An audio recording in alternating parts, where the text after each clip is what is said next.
C'est parti pour le problème numéro 1 du sujet capacité 2019.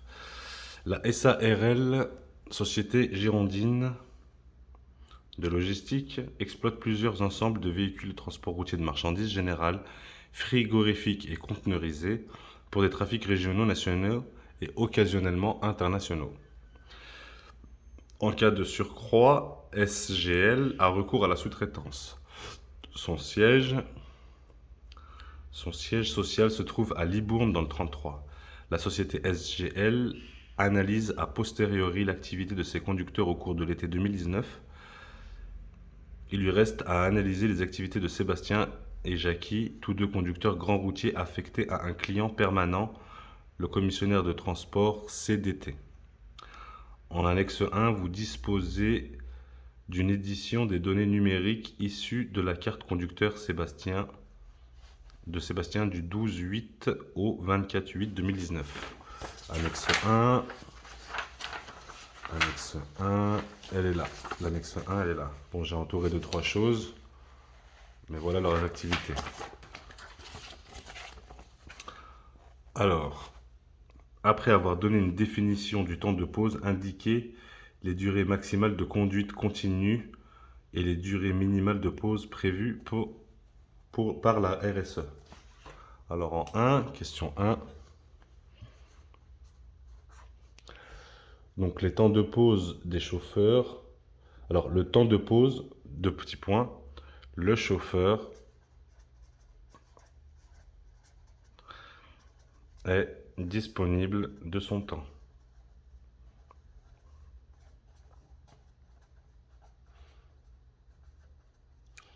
Petit point, il ne fait que se reposer. Il se repose. Alors, conduite continue. Alors, temps de conduite continue. 4h30 max. Ensuite, 45 minutes de pause. Et entre parenthèses, on peut fractionner en 2 pauses la 45 minutes. Donc 15 minutes minimum pour la première, plus 30 minutes minimum pour la deuxième. Ensuite, question 2. Indiquer les durées maximales de conduite journalière. Alors, petit 2. Conduite journalière max. Conduite journalière. 9 heures max. Et ensuite, conduite journalière exceptionnelle. 10 heures 2 fois par semaine. Petit b, ça c'est petit a. Petit b, la durée maximale de conduite hebdomadaire. Donc, conduite hebdo, 56 heures max. Ensuite, petit c, la durée maximale de conduite sur 2 semaines consécutives. Donc, sur 2 semaines, 90 heures max. Petit e, donc là c'est que des questions RSE. Hein. Petit d, pardon. Petit d, les durées minimales de repos journalier. Donc repos journalier, il y en a 3. Donc le normal, 11 heures. Donc c'est du minimum par contre. Ensuite, qu'on peut fractionner en repos journalier fractionné 3 heures plus 9 heures minimum. 3 heures minimum plus 9 heures minimum. Et le repos réduit 9 heures, uniquement 3 fois par semaine. Petit e, les durées minimales de repos hebdomadaire, donc repos hebdo, 45 heures minimum, ou alors repos hebdo réduit, 24 heures minimum, plus le repos compensateur manquant pour aller à 45, compensateur, être rendu avant la fin de la 3e semaine. Accolé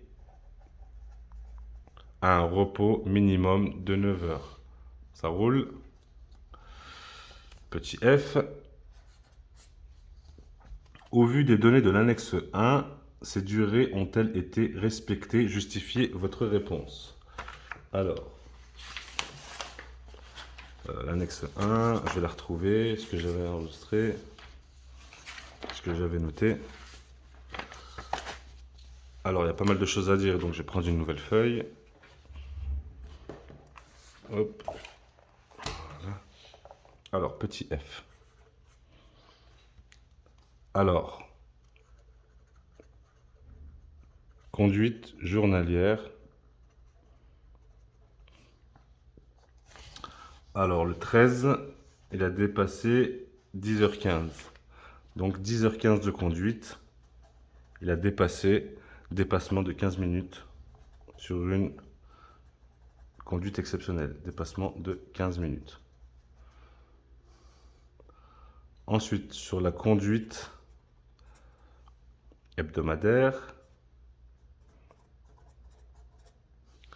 Sur la conduite hebdomadaire, il est à 37h34.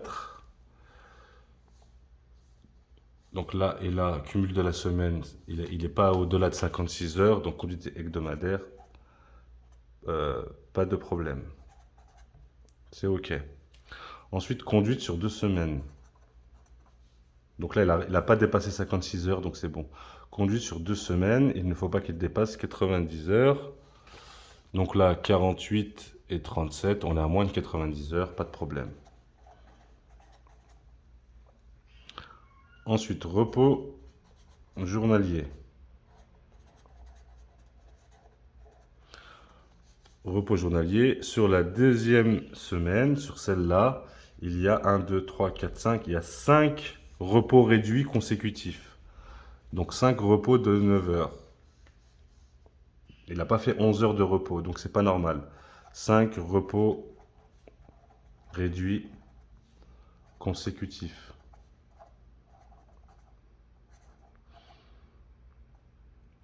Sur une période de 24 heures à chaque fois.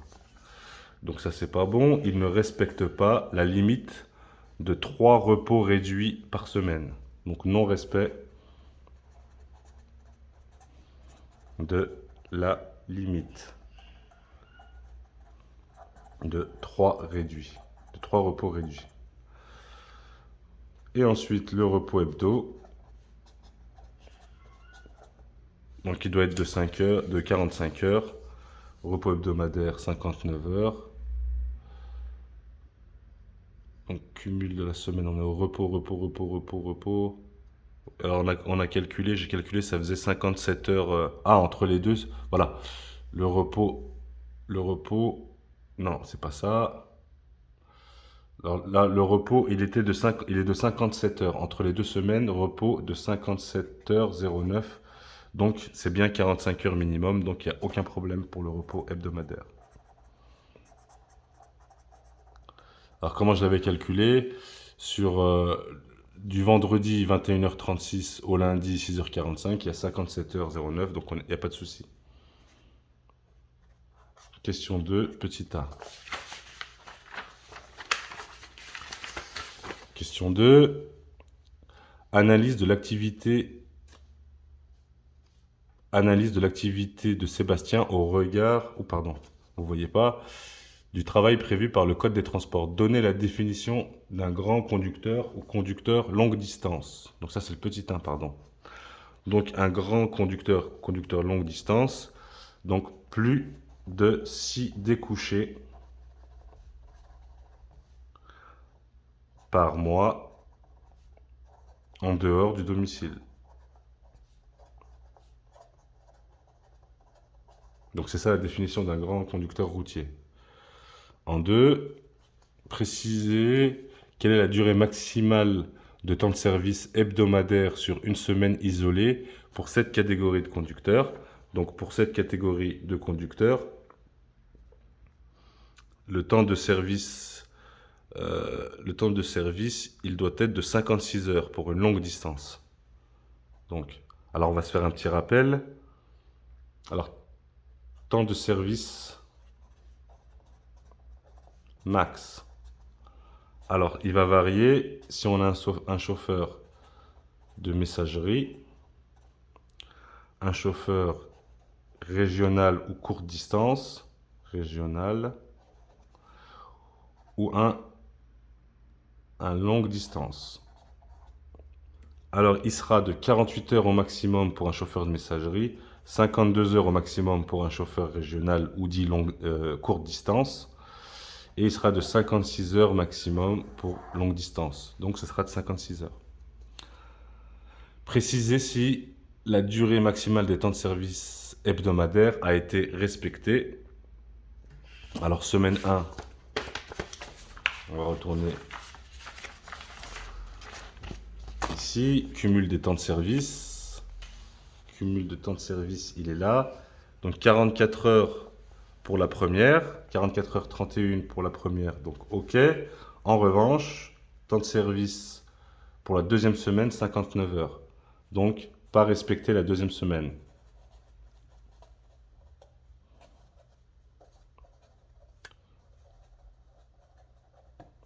Donc, quart, 59 heures 23 de temps de service cumulé.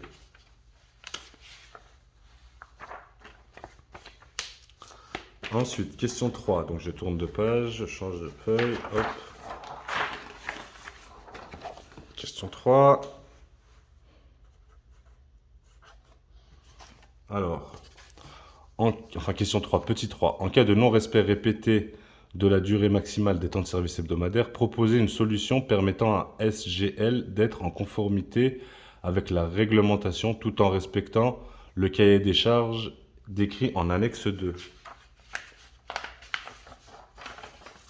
Donc en annexe 2, vous avez le cahier des charges.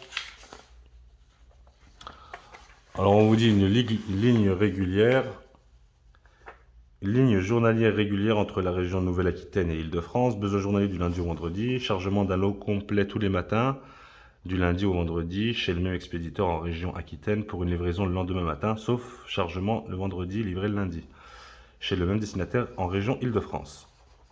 Donc, chargement d'un lot complet tous les matins du lundi, pareil au vendredi chez l'expéditeur variable, mais situé en région Île-de-France pour la livraison le lendemain, sauf chargement du vendredi livré au lundi. Donc c'est la même chose, sauf qu'il y en a un qui part de la région Aquitaine et un qui part de la région parisienne.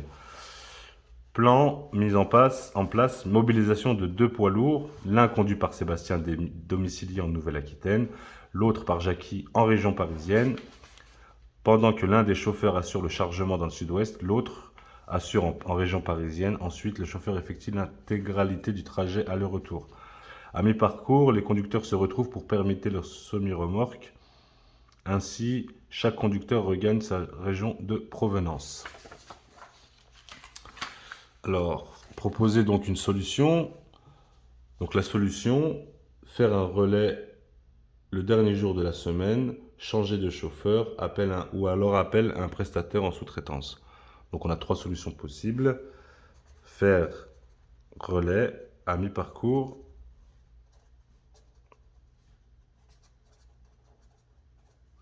donc ça c'est pour le vendredi, ou alors prestataire en sous-traitance. Donc c'est pour éviter que la deuxième semaine, le chauffeur il se retrouve en dépassement de point de service, en sous-traitance. Donc pour le vendredi.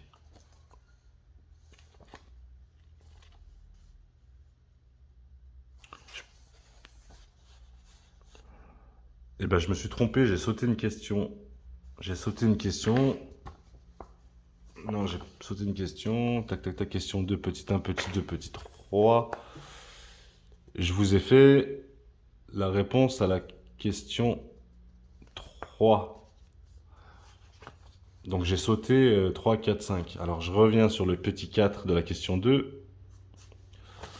En cas de non-respect répété de la durée maximale des temps de service hebdomadaires, proposez une solution pour être en conformité décrit en annexe 2. Donc là, c'est bien ça. Question 4, voilà, question 4. Donc non, j'ai rien sauté du tout. C'est là. Pour le décompte du temps de service hebdomadaire de Sébastien entre les heures normales, heures d'équivalence ou heures supplémentaires, à quelle catégorie d'heures correspondent celles réalisées de la 36e heure à la 43e heure et celles réalisées de la 44e heure et plus. Donc de 0 à 35 heures, heure normale.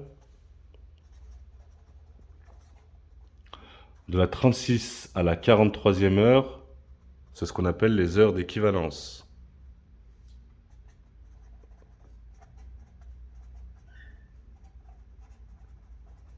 Heures d'équivalence. Celles-ci sont majorées à 25%. Et de la 44e heure à plus, c'est ce qu'on appelle les heures heures supplémentaires. Donc celles-ci sont majorées à 50%. Question 5.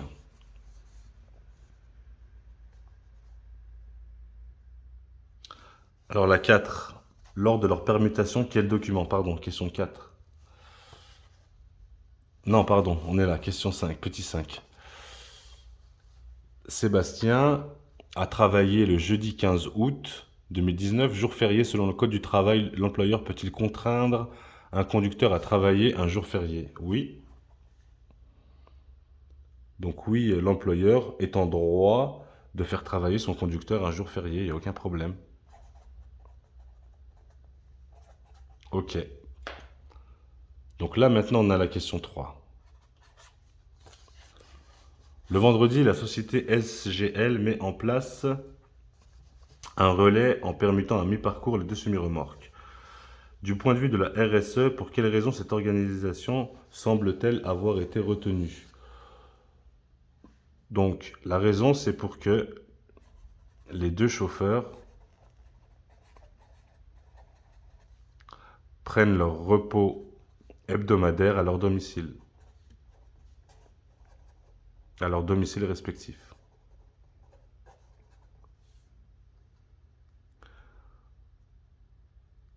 Voilà, question 3. Question 4, lors de leur permutation. Quels documents doivent accompagner les deux semi-remorques pour assurer la prestation de transport? Alors, certificat assurance,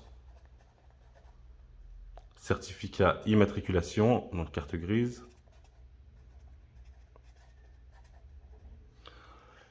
Ils doivent aussi avoir la lettre de voiture pour savoir la marchandise qu'il y a dedans. Et comme c'est du frigo, la FRC, c'est l'agrément en température dirigée. Question 5. Jeudi 15 août, le conducteur Sébastien n'a circulé qu'en France à bord d'un ensemble routier frigorifique de 44 tonnes, transportant des produits de mer. La cargaison occupait les 3/4 de la surface utile de chargement de la semi-remorque et a été livrée le même jour à une usine de transformation. La société SBL pouvait-elle circuler sur cet ensemble routier à cette date? Oui. Justifiez votre réponse. Alors, il pouvait circuler alors, en température dirigée. Il pouvait circuler un jour férié à partir du moment où le camion, la surface utile, est chargé à plus de la moitié. Donc 50%. Donc là, les 3/4, on est au-dessus de la moitié, donc pas de souci. Question 6. En raison d'une surcharge de travail, la société SBL a décidé de sous-traiter un transport national de palettes 10 tonnes d'eau minérale eau vive. Cette offre a été déposée sur une bourse de fret. L'entreprise Transport Stanislas à Nancy, qui n'a jamais travaillé avec SBL, s'est déclarée intéressée. Petit 1. En application du Code des commerces et du transport, Que doit vérifier la société SBL en qualité de donneur d'ordre concernant l'entreprise Stanislas? Alors, elle doit demander inscription au RCS. Elle doit aussi donc demander le registre des transporteurs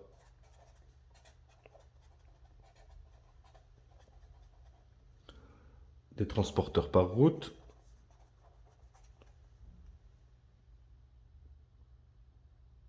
Donc ça, c'est la question de petit 1. Voilà, donc le registre des commerces et des transporteurs par route. Donc le fichier électronique là. Question 2.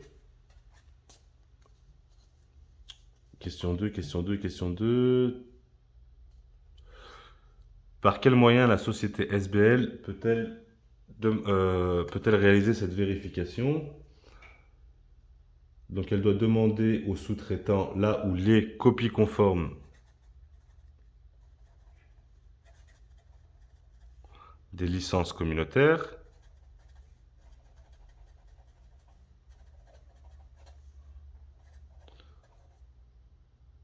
Un extrait de cabis.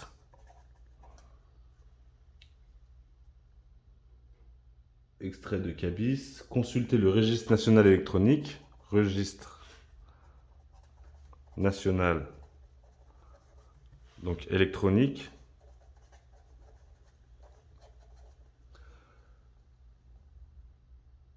Donc des entreprises de transport par route. Des entreprises.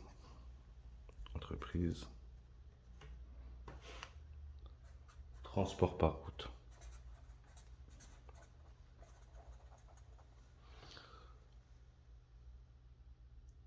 Et puis elle peut aller sur société.com pour vérifier que la société elle existe bien.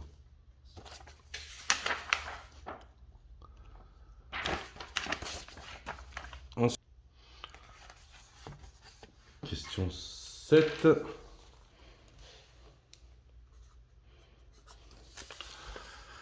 Les transports Stanislas proposent de mettre à disposition un ensemble routier dont les caractéristiques sont les suivantes. Tracteur routier, motorisation, génération Euro 2, première mise en circulation en 2020, nombre d'essieux 2, PTAC 19 tonnes, PTRA 44 tonnes, semi-remorque, date de la première mise en service en circulation 2010, nombre d'essieux 3, PTAC 34 tonnes, donc pas de PTRA. Cet ensemble est-il autorisé à circuler en 44 tonnes? Justifiez votre réponse. Alors les conditions en France pour rouler en 44 tonnes donc, sont les suivantes. Tracteur minimum Euro 5. Donc là, Euro 2, c'est pas possible déjà. Ensuite, deuxième remorque PTAC de minimum 38 tonnes. Là, on a un PTAC de 34 tonnes.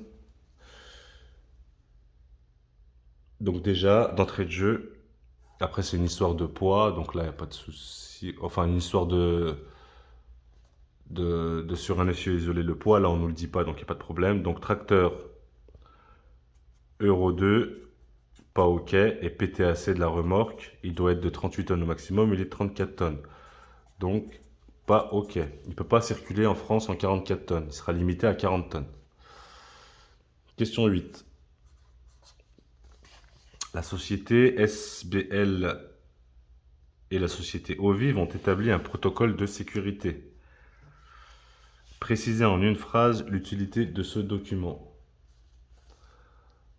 Alors, question 8, c'est le petit 1.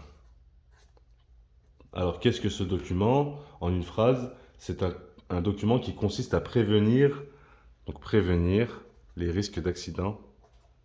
Prévenir risques. Donc, risques d'accident pour une entreprise qui accueille du public. Petit 2, citer 2 informations concernant la société Ovive qui doivent figurer dans ce document. Donc, les conditions d'accès au chargement, d'accès, donc la circulation, éventuellement limitation de vitesse, etc. Les issues de secours,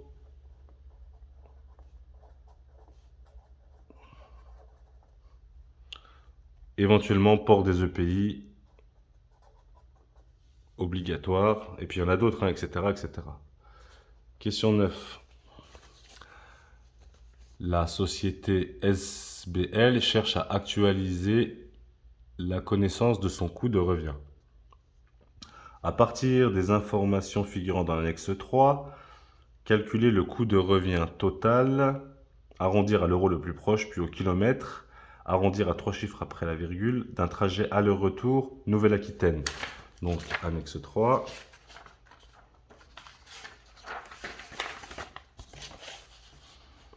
Trajet aller-retour 1430 km, temps de conduite 18 heures, temps de travail 4 heures, nombre de trajets 100, carburant 33 litres au 100, coût consommation 1 litre, 1,20 € le litre, hors taxe et hors remboursement TICPE. Le remboursement de la TICPE 17,56 € le litre, les 100 litres. Pneumatique, entretien, réparation, péage 18 700 €, coût horaire du chauffeur 23 € de l'heure, financement matériel 13 000 € par an, assurance véhicule plus marchandises 2 100 € par an, taxe à l'essieu 516 € par an, coût de structure 17 000 € par an. Alors en 1, on a 1,20 € du litre fois 33 litres au 100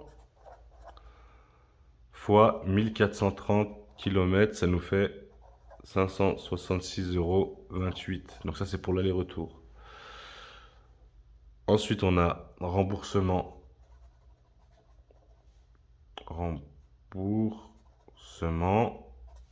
TICPE. Donc, pour 1430 fois 33 litres au 100 fois 17,56 € sur 100 litres. Ce qui nous fait un remboursement de 82,87 €.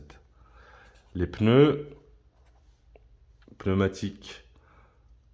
Alors, pneumatique, entretien, réparation,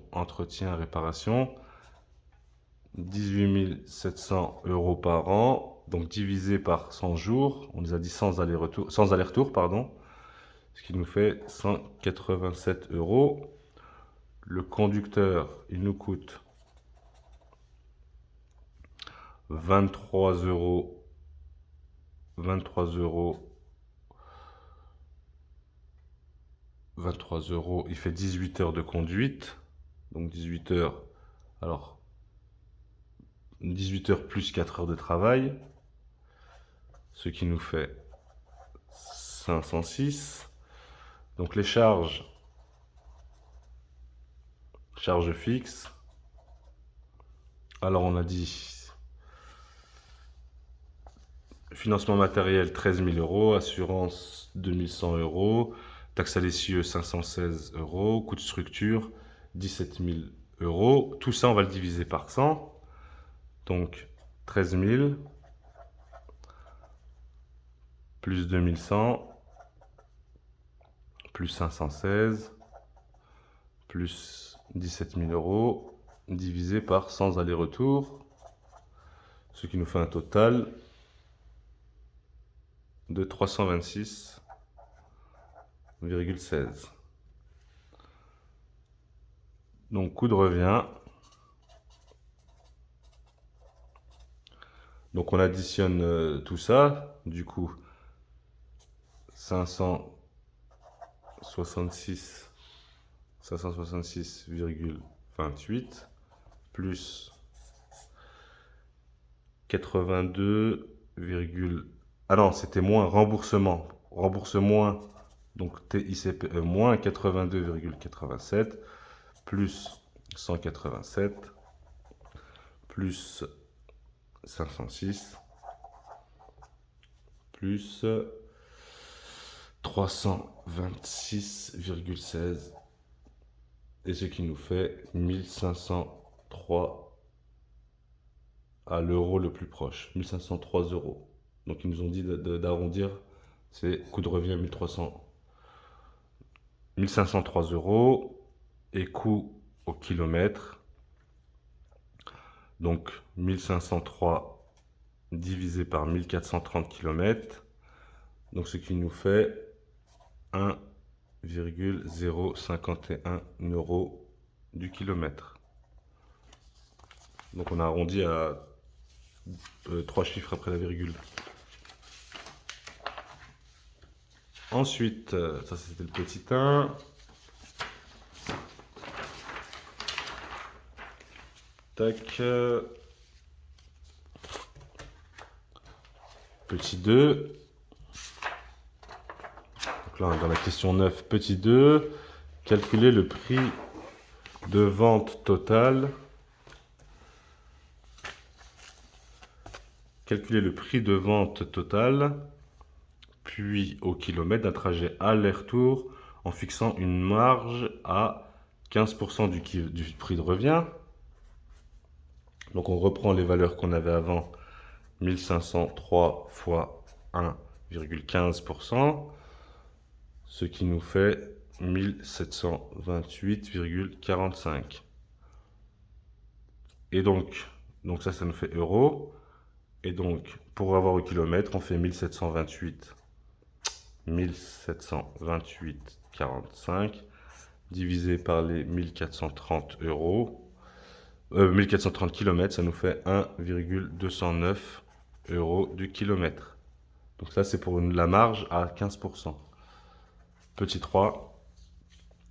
Afin d'établir la facturation des transports du mois de septembre 2019, réalisé pour le compte de CDT, l'entreprise SGL a rassemblé les éléments suivants.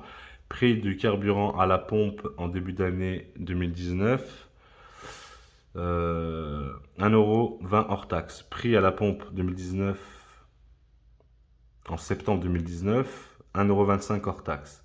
Part du carburant dans le coût de revient 25%. Petit a, calculer la variation en pourcentage arrondi à 2 décimales du coût du transport entre les deux périodes en tenant compte des hausses de prix des carburants. Donc petit a, donc 1,25 € moins 1,20 €, ça nous fait 0,05. Donc ça, euros par litre. Ensuite, ça nous fait 0,05 euros par litre. Alors 0,05 divisé par 1,20 fois 100, ça nous fait environ 4,17% de hausse. Donc pour l'avoir en pourcent, voilà ce qu'on fait. Ensuite, 0,25 fois 0,0417, les 4%, fois 100 est égal à 1,04% de variation du coût de transport. Donc variation du coût du transport en pourcent dans la part du carburant. C'est ça. Petit b. Pour un chiffre annuel de 173 000 € par véhicule, indiquez le montant en euros de cette variation. Donc 173 000 fois 1,04 donc pourcent divisé par 100, ce qui nous fait 1799,20 € de hausse. Petit c, commenter son incidence éventuelle sur la rentabilité de l'entreprise. Donc cette évolution à la hausse n'aura aucune incidence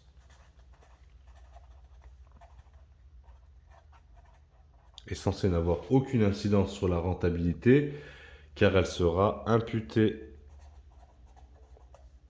à la facture, à la charge du client. C'est ce qu'on appelle indexation gasoil. Si jamais il y a une variation, si jamais il y a une grosse variation au niveau du gasoil, c'est à la charge du client et le transporteur peut moduler son prix en fonction de cette indexation. Donc voilà pour le corriger, le problème 1 2019.